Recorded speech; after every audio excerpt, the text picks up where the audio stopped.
Hello दोस्तों, welcome to KKC classes.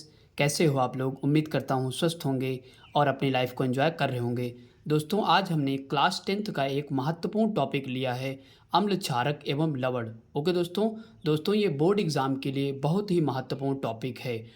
तो आइए दोस्तों वीडियो की शुरुआत करते हैं। दोस्तों, हमारी पहली हेडिंग है अम्ल। तो आइए दोस्तों, सबसे पहले हम लोग अम्ल के बारे में पढ़ लेते हैं। तो अम्ल दोस्तों स्वाद में खट्टे होते हैं। अम्ल जलीय विलयन में हाइड्रोजन प्लस आयन देते हैं। ये लाइन फिर से पढ़ेंगे। अम्ल जलीय विलयन में हाइड्रोजन प्लस आयन देते हैं। ओके दोस्तों, इसके बाद अम्ल का पीएच मान 7 से कम होता है। ओके दोस्तों, क्या होता है? अम्ल का पीएच मान 7 से कम होता है। इसके बाद नेक्स्ट है, अम्ल नीले लिटमस पत्र को लाल कर देता है। क्या कर देता है? नीले लिटमस पत्र को लाल कर देता है। दोस्तों, एक ट्रिक हमने लिखी है अनिल। आ से अम्ल, नी से नीला, ला से लाल, यानी कि अम्ल क्या करते हैं? नीले लिटमस पत्र को लाल कर देते हैं। ओके दोस्तों, अगर मान लिया आप भूल जाओ तो इस ट्रिक को याद रखिएगा। ओके दोस्तों, इसके बाद हमने उदाहरण लिखे हैं अम्ल के कुछ। यहाँ पे सबसे पहला उदाहरण है H2SO4। H2SO4 किसको बोलते हैं? सल्फ्यूरिक अम्ल को। इसके बाद है HCl यानी कि हाइड्रोक्लोरिक अम्ल। इसके बाद CH3COOH यानी कि एसिटिक अम्ल। इसके बाद है HNO3 यानी कि नाइट्रिक एसिड। इसके बाद है सिट्रिक अम्ल। ओके दोस्तों, और भी यहाँ पे उदाहरण हो सकते हैं। ओके दोस्तों, आई होप कि दोस्तों आपको अम्ल के बारे में अच्छे से समझ में आ गया होगा। इसके बाद अगली हेडिंग देखते हैं। अगली हेडिंग है सांद्र अम्ल। सांद्र अम्ल किसे कहते हैं? जिसमें अम्ल अधिक मात्रा में हो तथा जल कम मात्रा में हो तो उसे सांद्र अम्ल कहते हैं। ओके दोस्तों, क्या समझ में आया? जिसमें अम्ल क्या हो? अधिक मात्रा में हो तथा जल कम मात्रा में हो, उसे क्या कहते हैं? सांद्र अम्ल कहते हैं। ओके दोस्तों, आई होप कि समझ में आ गया होगा। इसके बाद है तनु अम्ल। तनु अम्ल किसे कहते हैं दोस्तों? जिसमें जल अधिक मात्रा में हो तथा अम्ल कम मात्रा में हो तो उसे तनु अम्ल कहते हैं। जस्ट उसका अपोजिट होता है। ओके दोस्तों, आई होप कि दोस्तों यहाँ तक आपको समझ में आ गया होगा। इसके बाद हम लोग आगे देखते हैं। आगे दोस्तों कुछ प्राकृतिक स्रोतों में अम्ल के बारे में हम लोग पढ़ लेते हैं। दोस्तों, यहाँ पे प्राकृतिक स्रोत हमने लिखा है, इधर अम्ल लिखा है। तो कौन सा अम्ल किस में पाया जाता है? अक्सर उसके बारे में बोर्ड एग्जाम में आपके पूछा जाता है। ओके दोस्तों, 1 या 2 नंबर का क्वेश्चन आ जाता है। तो यहाँ पे दोस्तों लिखा है सिरका। सबसे पहले नंबर पे है सिरका। सिरका में कौन सा अम्ल पाया जाता है? तो एसिटिक अम्ल पाया जाता है। ओके दोस्तों, इसके बाद नेक्स्ट है संतरा। संतरा में कौन सा अम्ल पाया जाता है? सिट्रिक अम्ल पाया जाता है। ओके दोस्तों, इसके बाद है नींबू। नींबू में भी सिट्रिक अम्ल पाया जाता है।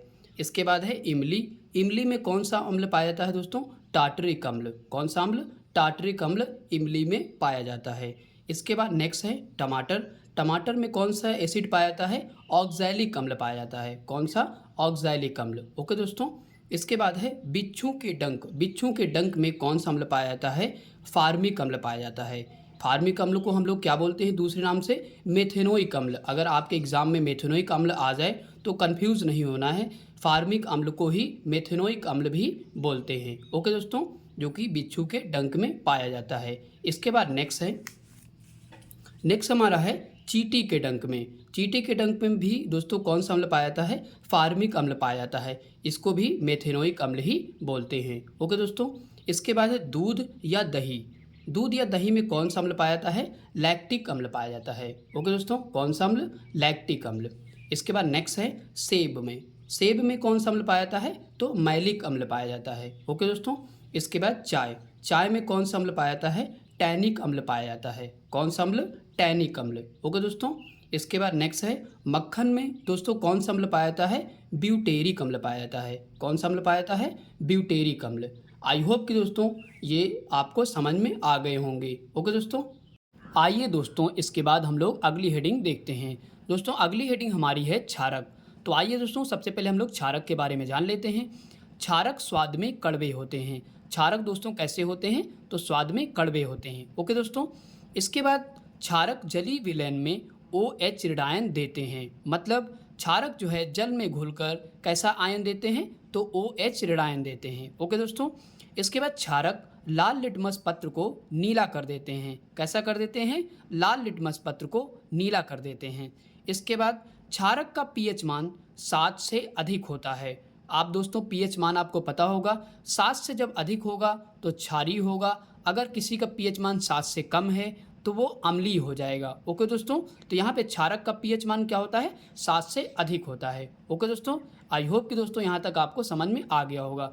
दोस्तों इसके बाद हमने क्षारक के कुछ एग्जाम्पल भी लिख रखे हैं ताकि और बेहतर समझ में आ जाए। ओके दोस्तों, तो उदाहरण में मैंने लिख रखा है NaOH मतलब सोडियम हाइड्रोक्साइड, इसके बाद है KOH मतलब पोटेशियम हाइड्रोक्साइड, CaOH का होल ट्वाइस मतलब क्या होगा, कैल्शियम हाइड्रोक्साइड, इसके बाद NH4OH तो क्या हो जाएगा, अमोनियम हाइड्रोक्साइड। ओके दोस्तों, तो यहाँ पे और भी एग्जाम्पल अपने हिसाब से ले सकते हो। ओके दोस्तों, आई होप कि दोस्तों इतना समझ में आ गया होगा।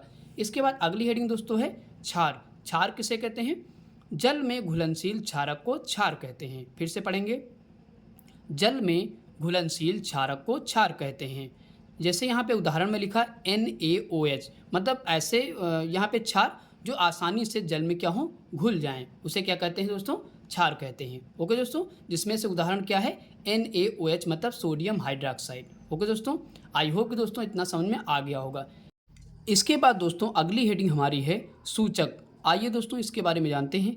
किसी पदार्थ के अम्लीय या क्षारीय होने का पता जिस पदार्थ से लगाया जाता है उसे सूचक कहते हैं। ओके दोस्तों, आइए दोस्तों इसको और आसान शब्दों में समझते हैं। अम्लों व क्षारकों की पहचान जिन पदार्थों से हम लोग करते हैं उसे क्या कहते हैं, सूचक कहते हैं। ओके दोस्तों आपको पता होगा कि हम लोग अम्ल व क्षारक को छू या चख नहीं सकते, इसलिए हम लोग इसकी पहचान करने के लिए सूचकों का इस्तेमाल करते हैं। ओके दोस्तों, तो आइए दोस्तों इसके बाद आगे बढ़ते हैं। सूचक दोस्तों कितने प्रकार के होते हैं, तो 3 प्रकार के होते हैं। कौन कौन से, पहला है प्राकृतिक सूचक, इसके बाद दूसरा है कृत्रिम या संश्लेषित सूचक, तीसरे नंबर पे है गंधीय सूचक। ओके दोस्तों, तो सूचक कितने प्रकार के होते हैं, मेनली 3 प्रकार के होते हैं। ओके दोस्तों, आइए दोस्तों इनको हम आगे पढ़ते हैं। दोस्तों पहला हमारा सूचक है प्राकृतिक सूचक। तो प्राकृतिक सूचक किसे कहते हैं, आइए देखते हैं। वे सूचक जो पौधों से प्राप्त होते हैं उन्हें प्राकृतिक सूचक कहते हैं। दोस्तों आइए इसके एग्जाम्पल से समझते हैं। यहाँ पे दोस्तों उदाहरण में हमने ले रखा है लिटमस और हल्दी।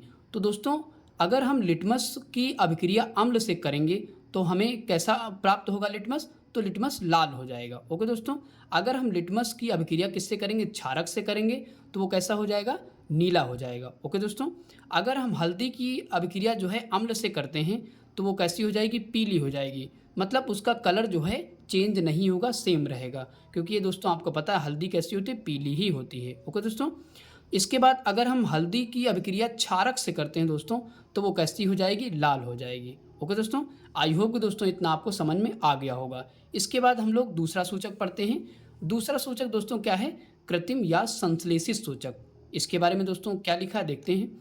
वे सूचक जो रसायन द्वारा बनाए जाते हैं उन्हें कृत्रिम सूचक कहते हैं। कैसे बनाए जाते हैं दोस्तों, रसायन द्वारा बनाए जाते हैं। ओके दोस्तों, यहाँ पे उदाहरण दोस्तों हमने लिख रखा है मेथिल ऑरेंज, इसके बाद है फिनोप्थेलिन। फिर से पढ़ेंगे, मेथिल ऑरेंज और फिनोप्थेलिन। दोस्तों इनका भी उपयोग करके हम लोग ये पता कर सकते हैं कि कौन सा अम्ल है और कौन सा क्षारक है। ओके दोस्तों, आई होप कि दोस्तों यहाँ तक समझ में आ गया होगा। इसके बाद दोस्तों तीसरा है हमारा गंधीय सूचक। गंधीय सूचक दोस्तों किसे कहते हैं, जिन पदार्थों की गंध अम्लीय या क्षारक माध्यम में बदल जाए उसे गंधीय सूचक कहते हैं। ओके दोस्तों, उदाहरण से समझते हैं। उदाहरण में दोस्तों क्या क्या ले रखा है, प्याज का रस, वनीला, दोस्तों आपने वनीला आइसक्रीम खाई होगी, यहाँ पे फ्लेवर है इसका। इसके बाद है लौंग का तेल। ओके दोस्तों, अगर हम दोस्तों प्याज के रस की जो है अभिक्रिया अम्ल से करेंगे तो वो क्या होगा, तीक्ष्ण गंध उत्पन्न करेगा। अगर तीक्ष्ण गंध उत्पन्न कर रहा है तो समझ जाइए वो क्या है, अम्ल है। ओके दोस्तों, अगर हम प्याज के रस की अभिक्रिया किससे कराएंगे, क्षारक से कराएंगे तो वहाँ पे कोई गंध उत्पन्न नहीं होगी। ओके दोस्तों, इसके बाद है वेनिला। वेनिला की अभिक्रिया किससे कराएंगे, अम्ल से, तो उसकी जो गंध होगी वो कैसी रहेगी, समान रहेगी, मतलब जैसी वेनिला की गंध थी वैसी ही रहेगी, चेंज नहीं होगी। ओके दोस्तों, इसके बाद है वेनिला की अगर हम अभिक्रिया क्षारक से कराते हैं तो क्या होगा, कोई भी गंध उत्पन्न नहीं होगी। ओके दोस्तों, इसके बाद लौंग का तेल, इसकी अगर अभिक्रिया अम्ल से कराएंगे तो क्या होगा, वो तब भी उसका जो गंध है वो समान रहेगा, चेंज नहीं होगा। ओके दोस्तों, अगर चेंज नहीं हो रही तो समझिए वो क्या है, अम्ल है। इसके बाद लौंग के तेल की अभिक्रिया किससे कराएंगे, क्षारक से कराएंगे तो वो कैसा गंध होगा, कोई भी गंध नहीं होगी। ओके दोस्तों, जब कोई भी गंध ना हो तो समझिए वो क्या है, क्षारक है। आई होप कि दोस्तों यहाँ तक आपको समझ में आ गया होगा। इसके बाद आगे देखते हैं। इसके बाद दोस्तों हमारी अगली हेडिंग है लिटमस पत्र। तो आइए दोस्तों लिटमस पत्र के बारे में हम लोग पढ़ लेते हैं। यहाँ पे लिखा हुआ है लिटमस पत्र को थैलोफाइटा समूह के लाइकेन नामक पौधे से प्राप्त किया जाता है। फिर से एक बार पढ़ेंगे। लिटमस पत्र को थैलोफाइटा समूह के लाइकेन नामक पौधे से प्राप्त किया जाता है। ओके दोस्तों। इसके बाद है लिटमस पत्र का प्राकृतिक रंग बैंगनी होता है। दोस्तों मूल रूप में ये कैसे होता है, तो लिटमस पत्र बैंगनी होता है। ओके दोस्तों। इसके बाद है लिटमस पत्र का उपयोग अम्ल व क्षार के परीक्षण में किया जाता है। मतलब कि अम्ल व क्षार की पहचान करने के लिए हम लोग लिटमस पत्र का उपयोग करते हैं। ओके दोस्तों। इसके बाद लाइकेन का पौधा कवक प्लस शैवाल से मिलकर बना होता है। ओके दोस्तों। तो कवक प्लस शैवाल से मिलकर क्या बनता है, तो लाइकेन का पौधा हमारा बनता है। ओके दोस्तों। आई होप कि दोस्तों लिटमस पत्र के बारे में जानकारी आपको अच्छी लगी होगी। ओके दोस्तों। इसके बाद हम अगली हेडिंग पे चलते हैं। हमारी अगली हेडिंग क्या है, प्रबलता के आधार पर अम्लों के प्रकार। तो आइए दोस्तों इसके बारे में पढ़ते हैं। दोस्तों इसमें 1 नंबर का क्वेश्चन आता है, इसकी डिफिनीशन नहीं पूछते कि प्रबल अम्ल किसे कहते हैं। ज़्यादातर ऐसे आएगा क्वेश्चन कि इनमें से कौन सा प्रबल अम्ल नहीं है। बहुविकल्पी रूप में क्वेश्चन आता है, तो यहाँ पे आपको उदाहरण पे ज़्यादा फोकस करना है। ओके दोस्तों। तो यहाँ पे प्रबल अम्ल किसे कहते हैं, यहाँ पे उदाहरण में मैंने लिख रखा है H2SO4। क्या होता है, इसको बोलते हैं सल्फ्यूरिक अम्ल। ओके दोस्तों। इसके बाद है HCl मतलब हाइड्रोक्लोरिक अम्ल। इसके बाद है HNO3 यानी कि नाइट्रिक अम्ल। ओके दोस्तों। और भी अम्ल हो सकते हैं प्रबल वाले। ओके दोस्तों। तो यहाँ पे 3 आपको जरूर याद रखना है जो कि प्रबल अम्ल हैं। इसके बाद आगे देखते हैं। फिर उसके बाद है अगला दुर्बल अम्ल। दुर्बल अम्ल में कौन कौन से अम्ल आते हैं, CH3COOH मतलब इसको बोलते हैं एसीटिक अम्ल, यानी कि एसीटिक अम्ल का ये फार्मूला है। इसके बाद है HCOOH यानी कि ये किसका है, फार्मिक अम्ल का। फार्मिक अम्ल आपको पता है दोस्तों बिच्छू के डंक में भी पाया जाता है। तो ये कैसे अम्ल हैं, ये सारे दुर्बल अम्ल में आते हैं। ओके दोस्तों। इसके बाद हम लोग क्षार के बारे में पढ़ लेते हैं।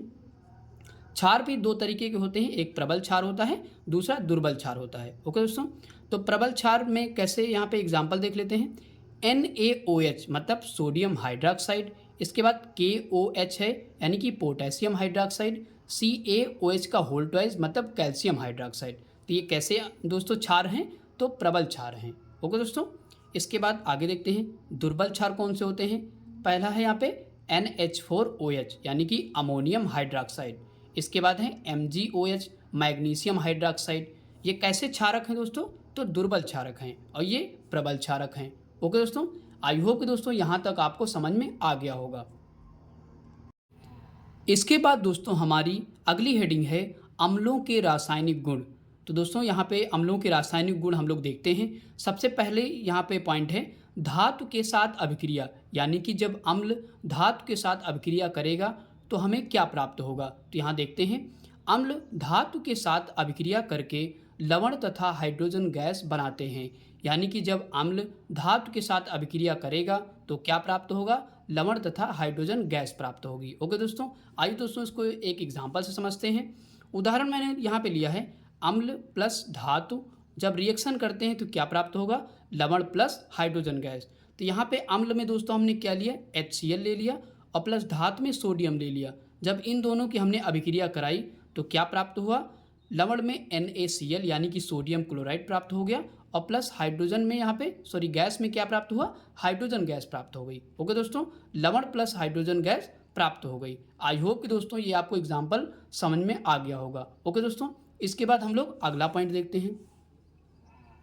दूसरे पॉइंट में है धातु बाइकार्बोनेट के साथ अभिक्रिया, यानी कि अम्ल जब धातु बाइकार्बोनेट के साथ अभिक्रिया करेगा तो हमको क्या प्राप्त होगा। आइए देखते हैं। अम्ल धातु बाइकार्बोनेट के साथ अभिक्रिया करके लवण, जल व CO2 गैस बनाते हैं, यानी कि कार्बन डाइऑक्साइड गैस बनाते हैं। ओके दोस्तों।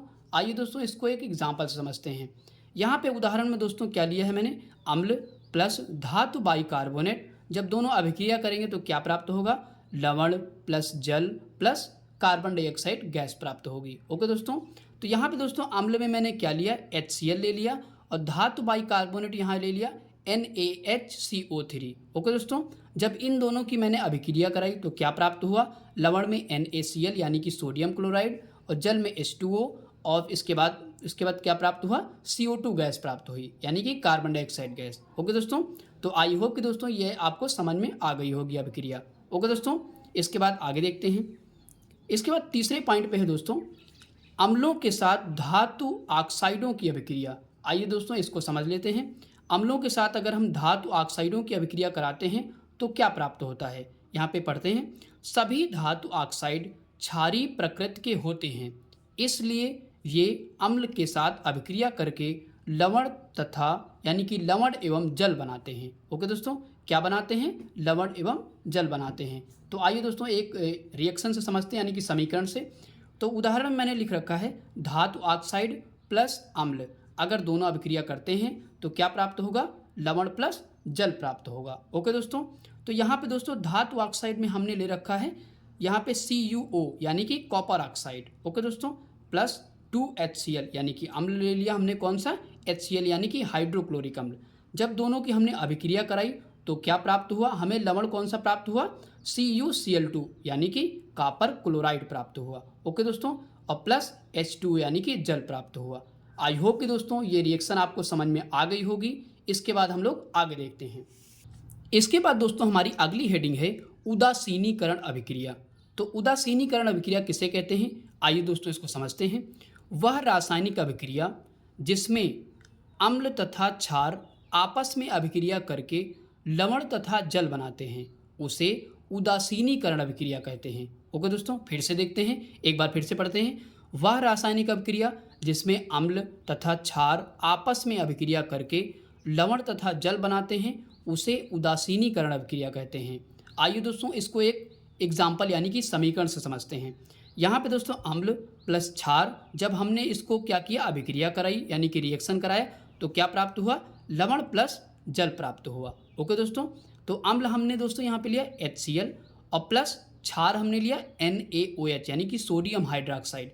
जब दोनों की हमने अभिक्रिया कराई तो क्या प्राप्त हुआ, लवण में NaCl यानी कि सोडियम क्लोराइड और प्लस H2O यानी कि जल प्राप्त हुआ। ओके दोस्तों, आई होप कि दोस्तों ये समझ में आ गया हो।